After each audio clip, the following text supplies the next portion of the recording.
হযরত ওমর ইবনুল খাত্তাব রাদিয়াল্লাহু আনহুয়ের বিস্ময়কর কারামত। হযরত ওমর রাদিয়াল্লাহু আনহু ছিলেন ইসলামের দ্বিতীয় খলিফা এবং ন্যায় বিচারের প্রতীক। রাসূলুল্লাহ সাল্লাল্লাহু আলাইহি ওয়াসাল্লাম বলেছেন, ওমরের মুখ দিয়ে সত্য কথা বের হয়।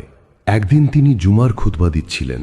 হঠাৎ খুতবার মাঝখানেই বললেন, ইয়া সারিয়া আল জাবাল আল জাবাল, অর্থাৎ হে সারিয়া, পাহাড়ের দিকে সরে যাও। সাহাবীরা বিস্মিত হয়ে গেলেন।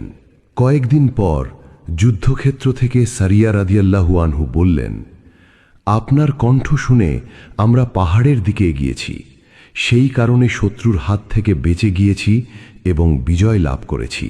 মদিনা থেকে 1000 মাইল দূরে থেকেও আল্লাহ ওমর রাদিয়াল্লাহু আনহুকে এই কারামত দিয়েছেন। এটাই প্রমাণ, আল্লাহ যাকে ভালোবাসেন তাকে অদৃশ্য সাহায্য দেন।